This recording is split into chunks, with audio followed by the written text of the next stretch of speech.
नमस्कार दोस्तों, स्वागत है आप सभी का हिंदी साहित्य वैकल्पिक विषय की क्लास में। आज हम सब एक बार फिर से प्रश्न एक कॉन्सेप्ट अनेक की सीरीज में हाजिर हैं। आप लोग इस सीरीज में बहुत अच्छा रिस्पांस कर रहे हैं और उससे शानदार रिस्पांस तब होगा जब आप अपने मत की अभिव्यक्ति सही तरीके से प्रकट करें। मैं चाहता हूं कि जो भी आप पढ़ें, जिस पर आप डिस्कशन करें, उस पर आया हुआ कोई भी प्रश्न आपकी रेंज से बाहर ना जाए। तो एक बार फिर से हम कबीर दास पर डिस्कशन करेंगे और कबीर दास पर आया हुआ 2017 का यह प्रश्न देखेंगे। प्रश्न देखिए, कबीर की कविता अस्वीकार के साथ साथ स्वीकार की भी कविता है। इस कथन के संदर्भ में कबीर काव्य का विश्लेषण करिए। एक बार फिर से समझिए कि कबीर की कविता अस्वीकार के साथ साथ स्वीकार की भी कविता है। देखिए, कबीर के बहुत बड़े मुरीद हैं डॉक्टर हजारी प्रसाद द्विवेदी। ठीक है, शुक्ल जी ने तो कबीर दास को एक तरीके से डिनाई किया है, क्योंकि शुक्ल जी की जो दृष्टि थी वो काव्यशास्त्रीय दृष्टि थी और कबीर दास को तो काव्यशास्त्र का ज्ञान नहीं था, क्योंकि वो पढ़े लिखे नहीं थे। वो साफ कहते कि मसी कागज छुओ नहीं, कलम गहो नहीं हाथ। मैं भैया पढ़ा लिखा नहीं हूं, ठीक है, तो मुझे काव्यशास्त्र के रूल से कोई मतलब नहीं है, मैं तो अपने अनुसार कहूंगा। और देखो, तुम मेरी कविता को कविता क्यों कहते हो भैया? मैं तो कहता हूं, जिन तुम जान्यो गीत है वह निज है ब्रह्म विचार। वो मेरे ब्रह्म के प्रति विचार है, उसे तुम कविता मत समझो। पहली बात हो गई। तो डॉक्टर हजारी प्रसाद द्विवेदी कबीर दास के बहुत बड़े मुरीद हैं और लगभग सभी पक्षों में कबीर दास की शानदार तारीफ करते हैं और अपनी पुस्तक में वो कबीर दास के प्रति जो जो लिख गए हैं उसी का कथन बनाकर यूपीएससी अक्सर प्रश्न पूछ लेती है। और डॉक्टर हजारी प्रसाद द्विवेदी ने अपनी पुस्तक का नाम भी कबीर रखा, तो वो है मूल टेक्स्ट, वो है ओरिजिनल टेक्स्ट। उसको आप जरूर पढ़िए, बहुत पतली सी बुक है कबीर दास के बारे में, आंखें खोलने वाली बुक है। और उस पुस्तक में डॉक्टर हजारी प्रसाद द्विवेदी ने साफ कहा है कि कबीर दास बहुत कुछ लेकर आए थे और बहुत कुछ को अस्वीकार किया, तब जाके वो युग प्रवर्तन कर सके। अर्थात उन्होंने कबीर दास को युग प्रवर्तक कहा, युग प्रवर्तक। ठीक है, युग प्रवर्तक अर्थात अपने युग में कुछ चेंज लाने वाला। ठीक है, और युग प्रवर्तक वही होगा, युग प्रवर्तक व्यक्ति वही होगा जो अपने समाज में चल रहे जनरल परसेप्शंस, आडंबर, कुरीतियों, बुराइयों पर तीखी चोट करेगा, ना कि उन्हें स्वीकारेगा। वो इन सभी को ना करेगा। जो युग प्रवर्तक होगा वो इन सभी को ना करेगा, तभी जाकर वो जीवन में उन्नति करेगा। क्योंकि इस दुनिया में तरक्की करने के लिए ना बोलना बहुत जरूरी है कमिश्नर। आडंबर से युक्त, बुराई से युक्त सांचे को बदलने की कोशिश करते हैं अपने कर्मों के माध्यम से, अपने साहित्य के माध्यम से, और जो जो वो सोचते हैं वो उनके काव्य में परिलक्षित होता है।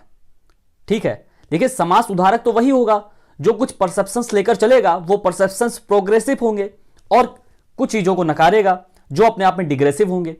ठीक है, जो प्रोग्रेसिव नहीं होंगे अपने नेचर में उसको नकार देगा। तो कबीर दास जी ने भी बहुत कुछ स्वीकार भी किया है, बहुत कुछ अस्वीकार भी किया है, और यही आपसे यूपीएससी का यह प्रश्न डिमांड कर रहा है। ठीक है, तो अब आप सोच कर बताएं कि कबीर दास जी ने क्या क्या अस्वीकार किया है और क्या क्या स्वीकार किया है। कबीर पर हम लोगों ने इतना डिस्कशन कर लिया है कि अब आप सोच सकते हैं कि कबीर दास जी ने क्या क्या अस्वीकार किया है और क्या क्या स्वीकार किया है। सोच लिया आपने? आप जानते हैं, हम जब आपको डिस्कशन कर रहे थे पेपर का, तो उसमें कबीर दास की प्रासंगिकता बता रहे थे। ठीक है, और कबीर दास की प्रासंगिकता बताते वक्त हमने कहा था कि कबीर दास जी ने जाति व्यवस्था पर पुरजोर चोट की। ठीक है, जाति व्यवस्था को नकारा, जाति व्यवस्था में चल रहे आडंबर को अस्वीकार किया। ठीक है, तो आप यहां लिख सकते हैं अस्वीकार वाले बिंदु में जाति व्यवस्था पर चोट या जाति व्यवस्था को नकार दिया। ठीक है, और किसको नकारा? आडंबरों को नकारा, आडंबरों को नकार दिया। ठीक है, भाषाई अभिजात को नकार दिया। भाषाई अभिजात क्या होता है? जैसे आज के जमाने में हम लोग जो इंग्लिश बोलता है उससे बड़ा शानदार समझते हैं, उससे बड़ा अच्छा समझते हैं, उसे समझते हैं कि वो हमसे कहीं ऊंचे है। ठीक है, उसका स्टेटस हाई है। यही होता है भाषाई अभिजात, कि जब भाषा के माध्यम से हम किसी का स्टेटस हाई समझें या कोई अपने आप को हमसे हाई समझे, वो होता है भाषाई अभिजात। तो कबीर दास का जमाना मध्यकाल का था, कबीर दास का जमाना मध्यकाल का था और उस जमाने में संस्कृत का बोलबाला था। ठीक है, इसलिए कबीर दास चोट करते हुए कहते हैं कि भैया तुम संस्कृत बोल रहे हो, अपने आप को महान समझ रहे हो। संस्कृत है कूप जल, भाका बहता नीर। संस्कृत तो कुएं के जल के समान है और कुएं का जल रुका हुआ होता है, लेकिन जो हमारी भाषा, जो हमारी लोक भाषा है, वो तो बहता हुआ नीर है, उसमें रवानी है, जो जिसमें रवानी होगी उसमें जिंदा दिली होगी, वही जिंदा होगा, और जो एक स्थान पर रुक जाएगा वो जीवित मृत्यु के समान है। वो गीत आपने सुना होगा ना कि एक रास्ता है जिंदगी जो थम गए तो कुछ नहीं, किशोर कुमार का। वही बात है कि संस्कीरत है कूप जल, भाका बहता नीर। ठीक है, और उन्होंने क्या क्या अस्वीकार किया? धार्मिक भेदभाव को अस्वीकार किया, धार्मिक भेदभाव को भी अस्वीकार किया, सांप्रदायिकता पर चोट की, अर्थात सांप्रदायिकता को भी अस्वीकार किया। देखो, सांप्रदायिकता का जो मामला है ना, कबीर दास को ना हिंदू कम्युनिटी ने स्वीकार किया था जब तक वो जिंदा थे, और ना मुस्लिम कम्युनिटी ने स्वीकार किया था। इसलिए वो इन दोनों को फटकारते हैं और सांप्रदायिकता पर चोट करते हैं। तो आप कह सकते हैं कबीर दास ने सांप्रदायिकता को भी अस्वीकार किया।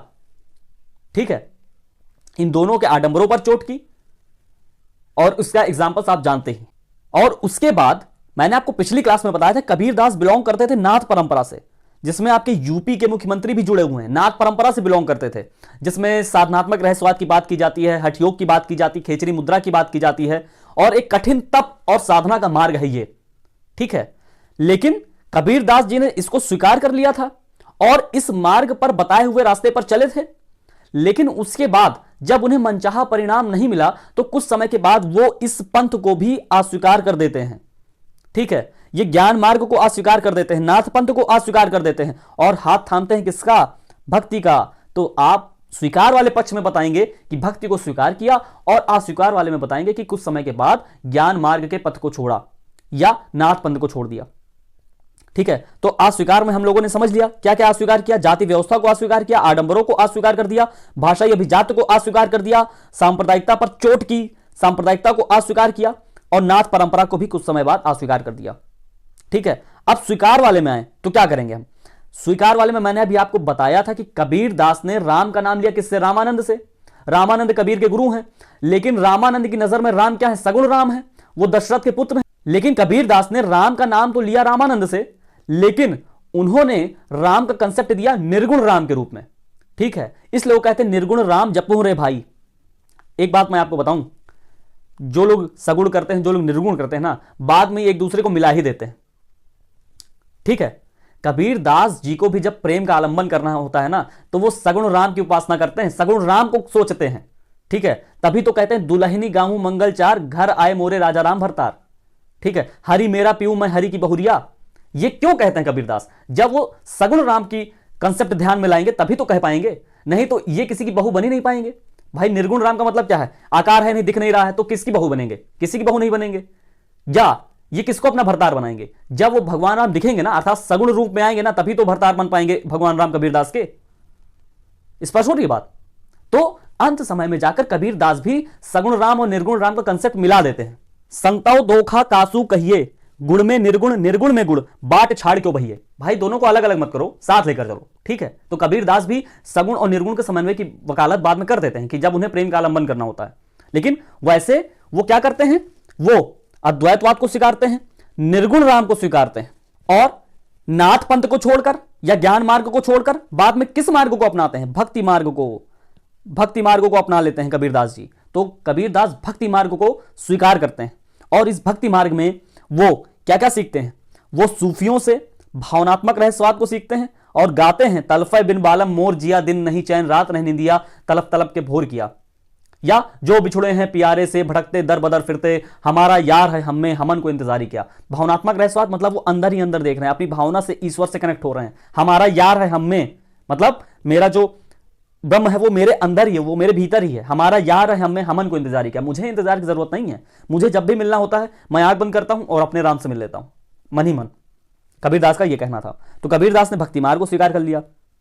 ठीक है, और वैष्णव से क्या लिया? वैष्णव से क्या लिया? दास भक्ति को लिया ना, दास से भक्ति को लिया, दास भाव से भक्ति की भगवान राम की। सूफियों से लिया भावनात्मक रहस्यवाद। वैष्णव मत से लिया क्या? दास भक्ति को या नवधा भक्ति को। नवधा भक्ति के कई रूप शामिल किए अपनी कविताओं में, जैसे मैं तो कूदा राम का मुतिया मेरा नाव। ठीक है, एक बात और बताऊं, कबीर दास ने नाथ पंथ छोड़ा तो, लेकिन नाथ पंथ का जो अक्षरता है, जो अमायिकता है, जो अखंड विश्वास है, उसे कबीर दास ने जरूर ग्रहण किया। ठीक है, और यह अक्षरता, यह अमायिकता, यह अखंड विश्वास कबीर के लिए ताउम्र बना रहा। वो जब भी कहते हैं ना, डंके की चोट पे कहते हैं, किसी से डरते नहीं है। जब भी वो योग मार्ग छोड़ेंगे डंके की चोट पर छोड़ रहे हैं, ठीक है। जब भी वो कहते हैं कि अगर मेरे साथ इस भक्ति मार्ग पर चलना है तो सब कुछ त्याग करना पड़ेगा। कबीरा घर प्रेम का खाला का घर नहीं भैया, कबीरा यह घर प्रेम का खाला का घर नहीं। ये जो प्रेम का घर है ना, ये खाला का घर नहीं, खाला मतलब मौसी, ये मौसी का घर नहीं है, ठीक है। यहां अगर तुमको चलना है ना, यहां अगर तुमको चलना है तो बहुत मुश्किल है, चलना है तो सही से चलो, ठीक है। तो कबीरदास ने क्या क्या अस्वीकार किया, फिर से जाति व्यवस्था को अस्वीकार कर दिया, आडंबर को अस्वीकार कर दिया, और क्या क्या, भाषा अभिजात्य को अस्वीकार कर दिया, ठीक है, सांप्रदायिकता को अस्वीकार कर दिया, आडंबरों को अस्वीकार कर दिया जो हिंदू और मुस्लिम समाज में थे, ठीक है। और एक समय बाद नाथ परंपरा को भी अस्वीकार कर दिया। और स्वीकार क्या क्या किया, अद्वैतवाद को व्यापक रूप से स्वीकार किया, शंकर के अद्वैतवाद को व्यापक रूप से स्वीकार किया, और उसी में निर्गुण ब्रह्म को स्वीकार किया, निर्गुण राम को स्वीकार किया, रामानंद से राम का नाम स्वीकार किया, सूफियों से भावनात्मक रहस्यवाद सीखा, इश्क करने का तरीका सीखा, वैष्णवों से दास भाव की भक्ति करना सीखा, दास भाव से भक्ति करना सीखा, और अपने नाथ पंथ से जो आक्रामकता थी, जो अमायिकता थी, जो अखंडता थी, जो अखंड विश्वास था, जो अखंड व्यक्तित्व था, वो सीखा। तो कबीरदास ने यह अस्वीकार किया और ये स्वीकार किया। उम्मीद है आपको प्रश्न बिल्कुल समझ में आया होगा, क्या क्या लिखना है और कौन कौन से उदाहरण डालने वो बिल्कुल समझ में आया होगा। तो आज के लिए बस इतना ही। हृदय की गहराइयों से बहुत बहुत धन्यवाद। जय हिंद।